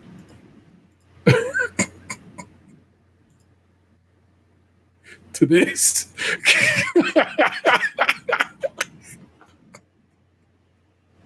And I'm amused by funny enough, that picture showed up in my YouTube recommended the other day. That's hilarious in its own right. That's crazy. But if you're probably it's a heads up. You're probably going to see some tweaks to our thumbnails as life goes through right quick. I'm probably going to end up putting one up and then going back and changing it out for something different or whatever. Here, I guess I should do a little face right now. I can use my own art. There we go. I did that. And maybe I'll clip that out and that'll be the show art.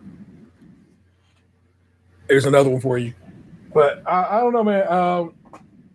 Again, small YouTube channel. You know what it is. We are a few away from 100. Please, if you're listening and have not subscribed to the YouTube channel, go subscribe to my YouTube channel. Just get us over this hump, because this first hump is just 100.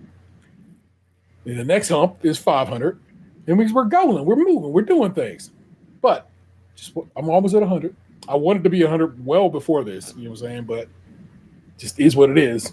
So if you have not subscribed, or if you are subscribed, but like my homegirl Rachel was like, "Oh, I watched that episode on my husband's YouTube account, and then I made him subscribe to your account." I'm like, "That's what's up." So if you have somebody that you know and you fuck around with it, and their YouTube is available for you to mess with, subscribe to us on there. Look it up.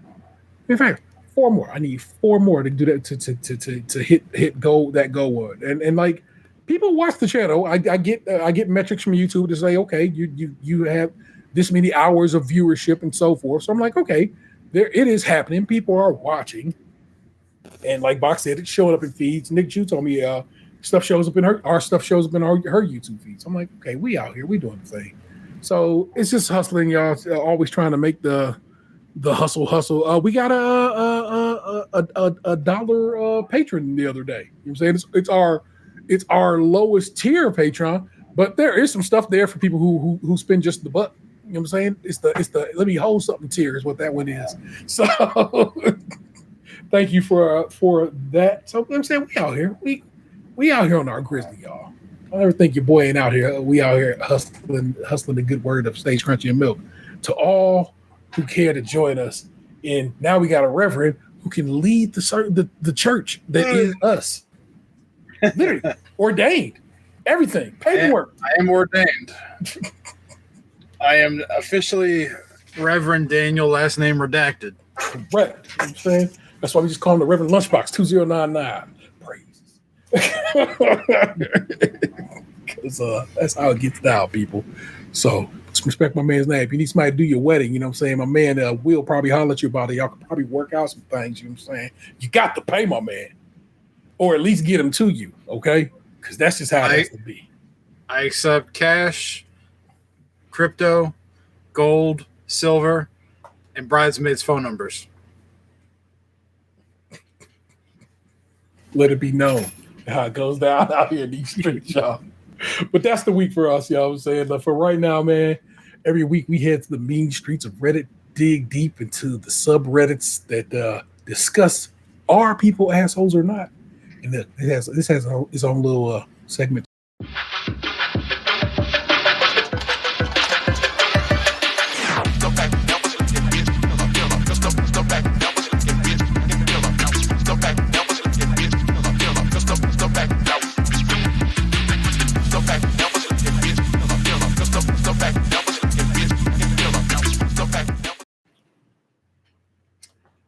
Man, now that I know that that's a Project Pat sample, I don't think I'm ever going to be right again. It's crazy. Is it a Project Pat sample or a Project Cat sample? I saw that Project Cat. Did you say that? You had to say that, yeah. I said that. Here is our selection this week, Reverend. Am I the asshole for setting boundaries with my wife's family when she thinks I'm being unreasonable? That's one. Am I the asshole for telling my boyfriend I'll break up with him if he doesn't start wiping his butt? And the last one. Am I the asshole husband kept peeing on the floor? Question mark. I didn't mean to pull two toilets, but here we are. So Which is double toilet. It's a double toilet. Double toilet it is. Let's do this P one first because for whatever reason Reddit thinks this person's an asshole, and I'm like, how did we get there? Let's find out. Am I the asshole husband kept peeing on the floor? Question mark. New to writing on Reddit and on mobile, so obligatory apologies. I think this is the place I'm supposed to post this here. That's what they wrote. Okay. But it's a pretty funny and wholesome story. If not, redirect me where I'm supposed to post this. Okay. Wow. So me, 45 female, kept getting pissed off that my husband, 52 male, kept peeing on the floor around the toilet. We've been together 12 years. For those 12 years, I've been getting pissed off that he's been missing the toilet and peeing on the floor. I'm sick of getting wet socks when I go to the toilet, and it's so annoying and frustrating. And to be frankly, if I'm going to assume autocorrect did or dirty, and to be frank, disgusting. I've been sick of cleaning up his pee. I've not yelled at him, but I have sternly talked to him about it, and he swears that he is not missing the toilet. I kept arguing. Then why is there so much pee all around the toilet? He's so confused and started. He's confused. Okay, he's confused and started sitting down to pee. Okay, there we go. Even after he started sitting down to pee, there is still pee all around the toilet. And I kept asking you, are you putting your penis down into the toilet or is it sitting on the toilet? He looked at me confused and said, no, I'm not peeing. What? No, I am not peeing into the toilet. I don't know why there's still pee around the toilet. No, comma. No, exclamation point. I am peeing in the toilet. Stop. I don't know why there's still pee around the toilet. Okay. I'm already kind of figuring this out. I've not read this one, as you can tell. That's why it's leaving me for such a loop. I'm like, Jesus Christ, but I think I'm figuring this out already. Several months have gone by, and then I realized my dog drinks out of the toilet. He's a slobbery, gross doggo. He's the best, but he drools and slobbers everywhere. These past years, it has not been my husband getting his pee everywhere, but the dog drinking out of the toilet and slobbering all over the floor. Yes, we flush. My slobbering hound isn't drinking pee water. I don't think anybody was worried about that, but thank you for correcting if somebody was. As soon as I realized this, I apologized profusely to my husband that I've been giving him shit for the past 12 years for peeing on the floor. So I guess Reddit, am I the asshole for giving my husband shit for peeing on the floor when the whole time has actually been my dog drinking out of the toilet and slobbering everywhere? Okay. Now Reddit, of course, has called this person an asshole. I'm going to assume they did it for shits and gigs. I don't think they were actually calling this person an asshole. I'm like, this isn't asshole behavior when you believe this is what's happening. Like, bro, why is it piss all on my floor? But also, one should be able to recognize what's pee and not pee. I was literally just about to say, is like, how did you confuse slobbered clear toilet water with pee? Pee, like, I've lived in a house with multiple guys over the years. Pee gets on the floor. Yeah. Pee runs down the side of the toilet. Like, there are times you wake up at 3 o'clock in the morning, you can barely see, you miss. Sometimes your penis gets a little clogged. Hard. Yeah, a little plugged, a little hard. It's a little soft. Like, it takes on many forms. No two shots are the same. Yeah. So it's like sometimes your aim could be true 5 times in a row, and then all of a sudden you get a weird stream, and you gotta adjust. Like and it happens. Like, this is just what it's like to stand up and have to pee. Yeah. And so it's like, I've seen pee on the floor and pee on the side of the toilet. How the hell did this woman for 12 years think that clear toilet water was pee? Like, there's something wrong with her. Yeah. ETA, I accept my "you're the asshole" conviction. I wished I'd added how humorous we both thought this has been over the years, and I've never actually berated him or shamed him. There we go. Man, she's backtracking. I mean, who knows? He was just concerned as I was. The reason I thought it was pee was because thick yellow liquid was building up around the connection screws in the toilet on the floor. There you go. We got that question answered. We moved last year, and we realized it was a shitty rental, and the sticky, stinky yellow liquid was probably regular bathroom condensation around the screws to rust, causing the screws to rust. When I noticed the dog was the culprit, I ran into the living room hysterically laughing. I told my husband how sorry I was 1,000 times for teasing him these past years, and he's been laughing too. He tackled me, and we both had a good laugh wrestle. He tackled you, and then then you fucked. We never actually yell or say mean things to each other. He's actually still sitting to pee because it's just more comfortable. So I'm probably still the asshole. We lovingly call each other assholes all the time. Flipping each other off is our love language.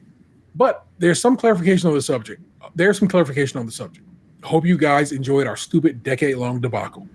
ETA, for more info, my dog has 2 giant bowls of fresh filtered well water I rinse and refill daily, regardless if it's empty or not. I don't want him drinking slobber water. Ew. I love my dog like my own child. He's also very clever. He's apparently only been drinking from the toilet when we're either asleep or away. When I usually find the water spots. So no, I haven't caught him until the one time his trickery got the best of him. No one gives a shit that your dog's drinking out of the toilet. You're just, man, let it go. Some people probably do, but we don't. This was one of my first Reddit posts, and I realized very quickly more context is needed. And thank you to the Redditor that suggested this should have been a "today I fucked up." Instead, you are correct, and thank you. Sounds like you fucked up twice.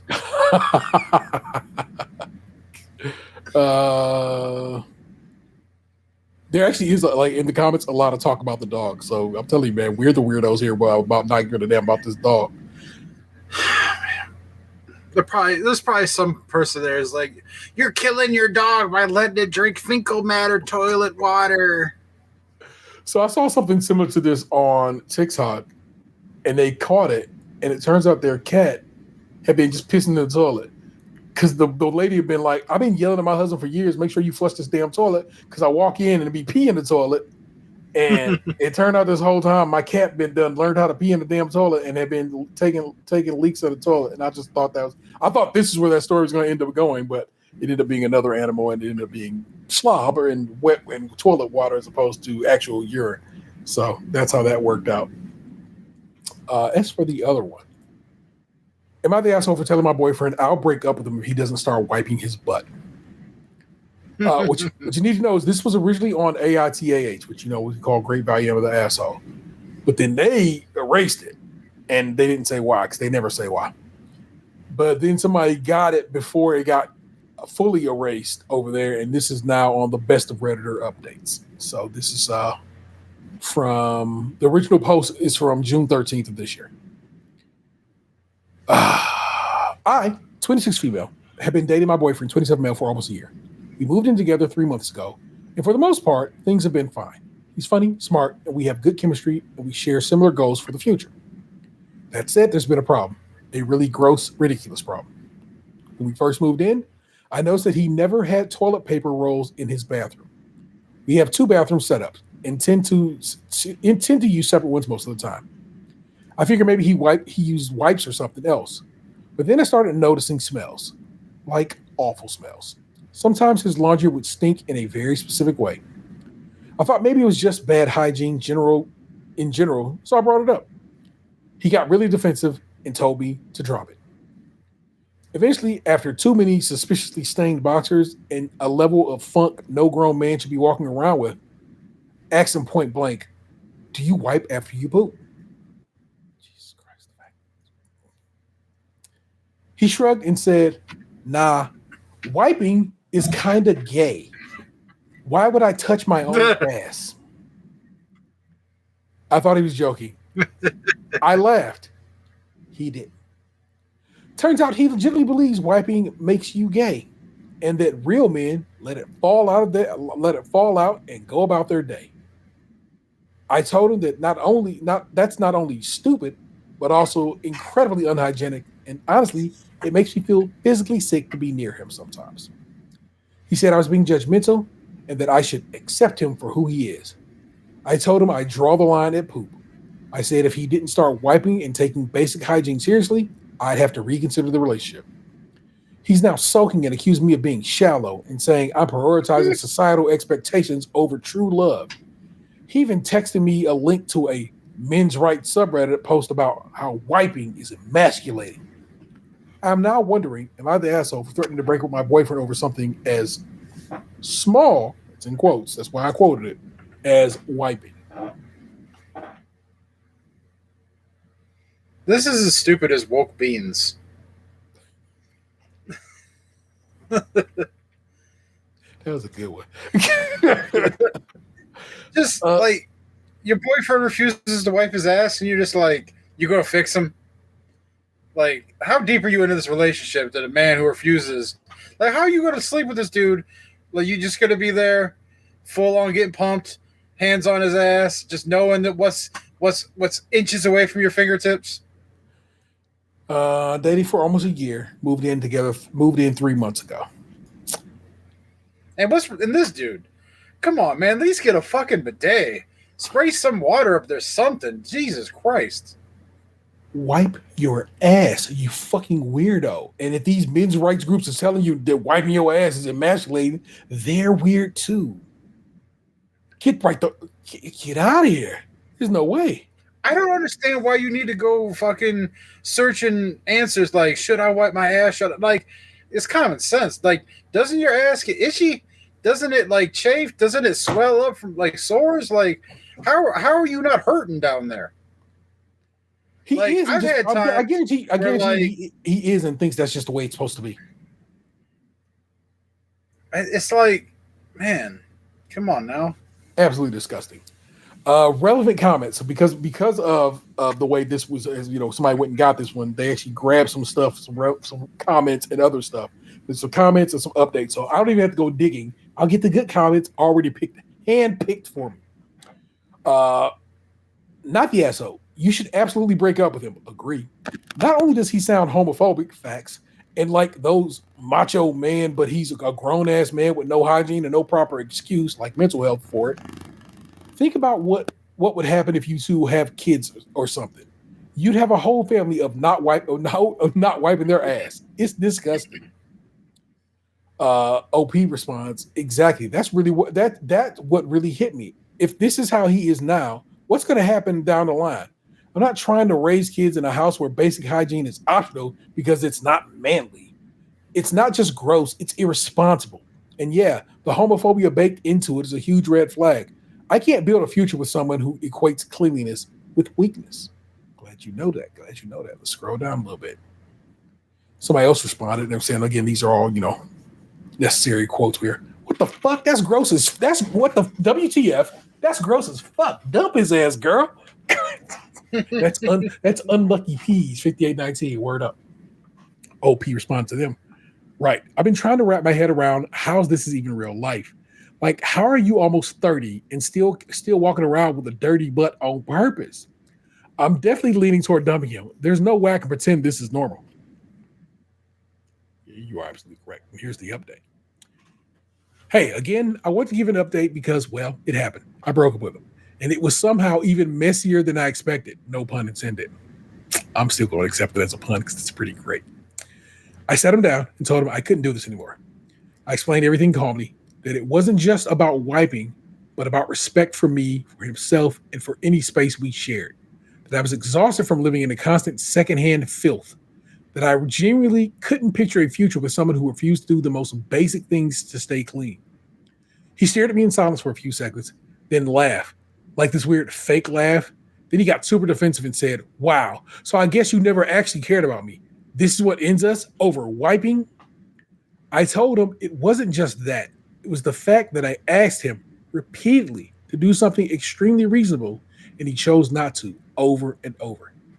He folded his arms and said, I'm not changing who I am just to make you comfortable. I said, I'm not asking you to change your personality.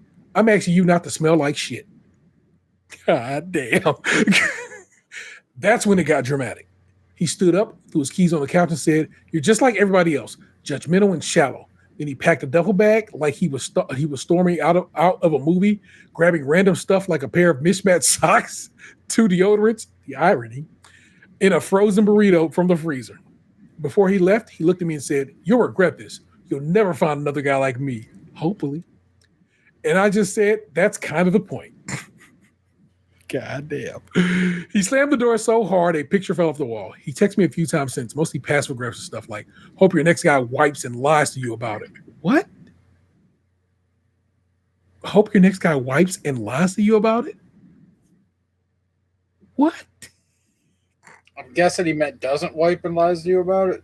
And real men don't fold for toilet paper. I haven't responded. Since he left, I've deep cleaned the apartment, burned a candle, and done 5 loads of laundry.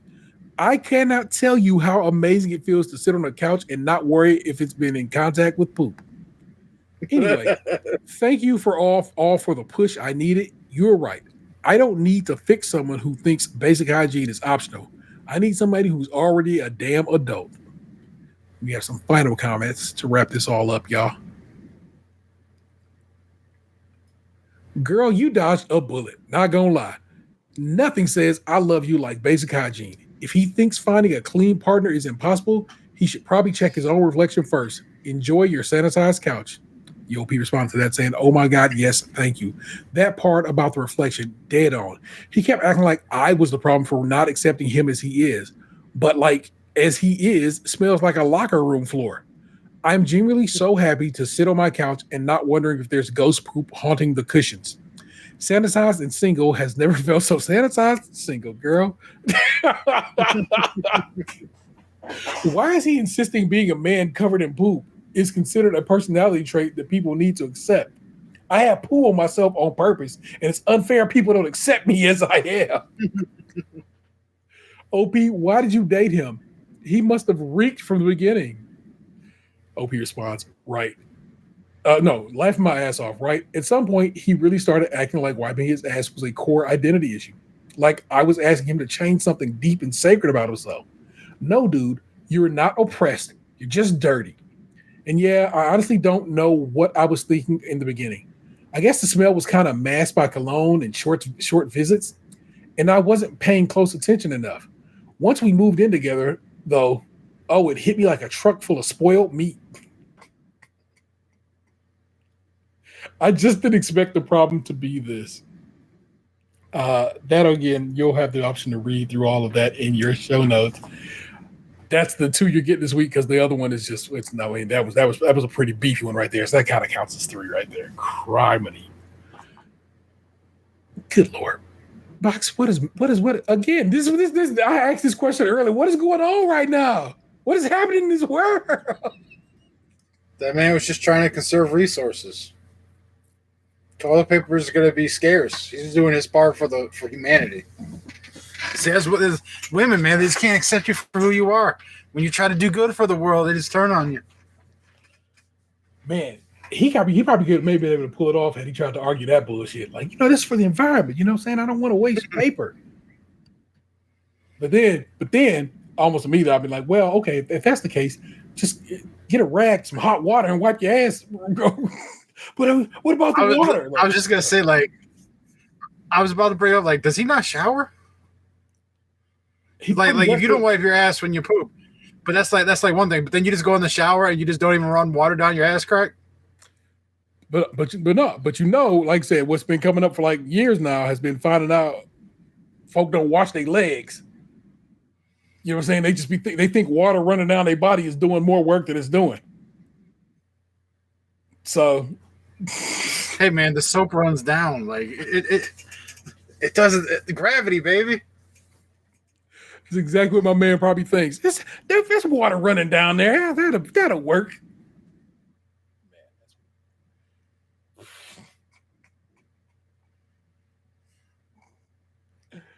That was this week's Emma the Assholes.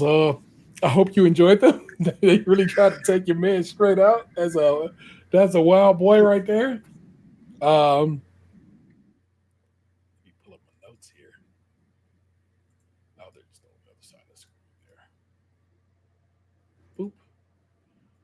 Box man, what have you been watching, reading, listening to, playing, whatever you care to share with the listeners and the viewers? I don't remember where I left off on this because it was 3 weeks ago. Yeah. The last time we talked about this. So I'm just going to say what I remember. Okay. I watched Ironheart. I watched Allard, which is like the spinoff of Bosch that just debuted on Amazon Prime a couple weeks ago. Okay. I finished that because they put out the whole thing in one shot. So I finished that. I don't remember if I had finished Only Murders in the Building last time we talked. You had started. I finished that. Okay. Okay, well, Only Murders in the Building is done, but I just saw that the new season's dropping September 9th. Oh, there you go. So, about 5-6 weeks away. I started watching the show on there on Amazon. I guess it was a sci-fi show 15 years ago called Haven. It's kind of like a bad X-Files. So I'm like 4.5 episodes in on that. I watched this week's episode of Countdown this morning with the other Amazon show where it's like a 10 episode, kind of like a condensed 24 of sorts from back in the day. I've seen Jurassic Park in theaters. I saw Superman in theaters. I think that's everything that I can remember. Other than that, I've watched some people play Call of Duty, and I've watched a lot of YouTube videos on Magic the Gathering and Gold and Silver. Okay, very good. I too watched Superman. What were your thoughts about Superman? As a man who does not really give a shit about Superman, I found the movie enjoyable. Same. I am not a real Superman kind of fan. Oddly enough, I do fuck with Clark Kent. I know that seems weird, you know what I'm saying? But it's just how this works. But it's so much better than Zack Snyder's version of Superman, and I love Henry Cavill. But the way he was written and presented in the Snyder version of the DC EU, it didn't fit the Superman that I know and love. This Superman is he's charming as shit. You know what I'm saying? He's like, hell yeah, Superman, I see you. Him and his Lois Lane have a chemistry that Henry Cavill and Amy Adams simply didn't. They just didn't. They didn't work together at all, in my opinion. But these two that's a vibe. I feel like this Lois and Supes are super sexy and got a thing going. I like the various Daily Planet bunch of weirdos it's a good time to be had there. That Lex Luthor is a perfect Luthor. There you go. That's what I'm talking about. Yeah, I thought he did a good job. Yeah, real fucking asshole, but but a real smart guy, so he knows what he's doing. So I very much enjoyed that. Love Isabella Merced as Hawk Girl. Love my man playing Guy Gardner, Green Lantern. Mr. Terrific actually is a guy. Something else I've been watching has been and I'm almost caught up. I have one episode left, and that is For All Mankind. Mr. Terrific is a character in For All Mankind, and so I was like, holy shit, that's my man. I know this dude, and so that's fun to see him in this movie and that actor, in that role. And I really like that character in general. He's very cool, good vibes from that guy. I don't know. I really enjoyed it. I am not the type who was like, I'm gonna go see that again, but I also would not go see it again because, of course, I go to the cheap theater, and so ain't nothing to it. Final Fantasy, Lord knows. Fantastic Four comes out this weekend. I think I might, if I can get seats, I might try to slide through and see that this weekend as well. We'll see. I am playing Donkey Kong Bonanza on the Nintendo Switch 2.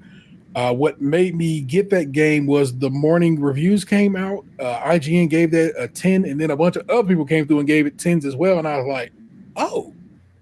And then I watched Kind of Funny. I just sent that video I told you about earlier. I sent Box the Magic Gathering video from Kind of Funny, and Tim Geddes sat there and said, "Bro, I played all the 3D Mario games, and that this team is made. It's the same guy who's make Mario made this game, and I would tell you to play this over all of them." And I was like, "Oh, okay. So we talking like that? Is that kind of good?" So that is when decided I wanted that game. So that's what's cracking with that. It really is great. They're not wrong. These reviewers have been spot on. I very much am enjoying this game. And sometimes my brain is like, crush everything and clean up the whole area. And I cannot play the game like that, because if I play the game like that, I'm never going to make any progress forward. I'm just be sitting in the same area, breaking all the damn rocks and digging up all the gold and bananas that are in that area and fossils and shit. And then I'm not going to make any progress in the game. And the point of the game is to, get some more of the story and figure out what's going on there. A couple of records have shown up this past week. I thought I'd share those with you. For the first time on Vital, one Frank Ocean released Channel Orange. And I'm very excited to have this. And it sounds amazing on 128 gram black vinyl. And it's good stuff. A real nice gatefold sleeve. So a very, very lovely record. Sounds fantastic. I was very happy to own this. And so now Frank's big releases are mine. I have Blonde over there on the shelf already, and now I have Channel Orange. And then when did Chalfie send me this? I think it might have been like Friday. Let's see. Scroll through here. Saturday, 2:37 a.m. I wake up on the couch and I'm blurry-eyed. I'm seeing somebody has messaged me, and it's Chalfie telling me Tyler, the Creator, has announced, don't tap the glass. This is crazy. Chalfie like, you got to buy it, because, of course, Tyler records are, oddly enough, they sell out kind of quick, and they actually increase in value. Chromacopia, his last record, he called, same like this, he calls it a test pressing, but like it can't be a test pressing if there's like hundreds of thousands of them or whatever. But this did sell right out. So as you can see, that's a clear vinyl record, and that picture is on the sleeve. If you've watched my TikToks, I've talked about PVC sleeves being bad for records, but what they did for this record is give it an inner sleeve. There's actually see that. That's actually a little inner liner for this record. So the record sits in the liner, and the PVC kind of therefore is not touching the vinyl. But then somebody on the hip hop vinyl Reddit was like, it's still a problem because the gas will get through the blah, blah, blah. But let me tell you something. I'm not saying that off-gassing is not an issue with PVC and vinyl, because it is. But what I am saying is the consequences which that happens are very specific, and you shouldn't be storing your records in hot situations anyway where that could happen. Keep your records cool and dry and safe, and you don't have to worry about off-gassing from PVC sleeves so fucking much. But both those sound amazing. What also finally released was, and where you got lyrics from earlier in the show, is Clip's Let God Sort Them Out. It is probably the finest hip-hop album I've heard all year. Hopefully it is up for album of the year when that time comes around. It's really amazing. That particular song I spit to you right there is called FICO. And what's dope about that one is uses this inside-out rhyme scheme that is just fascinating to listen to, fascinating for me to actually speak to you earlier. And I would highly recommend you check it out. Stove God Cooks on the Hook. And that's an amazing album, and I highly recommend you check out Let God Sort Them Out. It's really, really, really good. No books right now, no podcasts that are out of the normal, and I told you what I was playing, so that's the business housekeeping. As we go ahead and slide on out of this, please tune in every Thursdays. That's when we post shows, but it's also when we record, usually around 8:30 EST. You can typically join us in the chat on YouTube and or Twitch if you are so inclined. Do me a solid. Comment. You know what I'm saying? If you're watching this on YouTube, comment. And if possible, you know what I'm saying? Hit with that thumbs up. You know what I'm saying? We're trying, like I said, I'm not trying to blow up. I'm not trying to become, SKiM is huge. But I am trying to, get the business, the brand out there, let people know we out here doing the damn thing. I want to share what we do, because I think what we do is good. And I think it's worthy of people listening and checking us out. Make sure to comment. Oh, again, I wrote it down. I have it written down there. Make sure you comment on YouTube. Please rate, review, subscribe, and share the show on Spotify and Apple Podcasts. If you want to support the show financially, then few bucks is also way. Consider joining us over on Patreon with members at the $5 tier. Get extra content each month and early access to new shows. We also have merch over at tpublic.com/user/StageCrunchy Milk, all one word. Crunch, of course, being spelled with K. And feel free to give us a call at 216-264-6311. That's 216-264-6311. We'd certainly love to hear from you and hear from you actually have. It's just over there on the Spotify comments, and it's the homeboy. What is your name? That has just slipped out of my brain as I need to pull it up. I'm just pulling it up now so I can. Clearly, I've not logged into Spotify on this browser in a while. I try to do all the show business in a different browser than what I'm using for it's currently comments. Soul Power. Thank you, Soul Power. Soul Power comes through and then just puts 1, 2, 3, 4, 5 fire emojis for the last episode of episode 5. So now we're reunited. So thank you for that. And thanks for listening and sharing.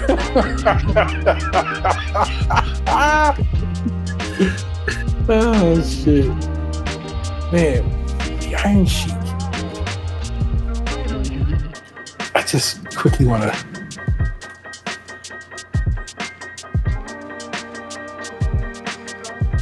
Let's take a quick look at his legacy. Hossein Khosrow Ali Azri, better known by the ring name the Iron Sheik, was an Iranian and American professional and amateur wrestler. Meaning, of course, they went with the Sheik moniker because he was of Middle Eastern descent. But I think it's super, super, super dope that unlike a lot of Razor Ramon, as it turns out, not Latin at all. And so a lot of wrestlers were just a bit, and sometimes painted a different shade of a color. And there was a guy in like 2007, 2008 or something like that. Yeah. He was in WWE. His name was Muhammad Hassan. Dude's French Canadian. And I'm not talking like Middle Eastern French Canadian, like straight up like French Canadian. Yeah, he's not Middle Eastern at all. Yeah. And they had him portraying a terrorist Middle Eastern guy. Yeah. So, that's why we show a little more love besides the fact that he hated Hogan, just like, we all do. Yokozuna wasn't Japanese. He was Samoan. Yeah, it's a lot of shit like that was going down in WWE and pro wrestling, as it were. And it's kind of wild, I'll tell you that, is what I'm going to say. Big boss man, not actually a cop. Sergeant Slaughter was in the military, oddly enough. He actually was at one point. So I just don't believe his last name was Slaughter. So wild time. That man went from wrestling to G.I. Joe. That's crazy. And just kept the moniker. Sergeant Slaughter in the ring. I'm Sergeant Slaughter over here when I'm fighting with the Joes. And did the VO for it on the cartoon. Crazy shit, y'all. Our missing man is the 216 Tatum 216. We'll be here when he's here. And that's just what it is, folks. That is the Right Reverend Lunchbox 2099. Praise be. Praise him. Not him per se, but you praise whatever you want to praise. Him, her, them, they. Worry not. Your praise is your praise to be had and enjoyed. We'll be passing the collection plate around in a few minutes. We would really like to have the money that folds and not that jingles. Unless, of course, you're handing out, precious metals. And we'll take that with no issue or anything like that there. I am the Understander 713. Don't make me push into traffic. We'll do it again next time. Peace. What happened to your ass? It used to be beautiful. Stays crunchy and milk.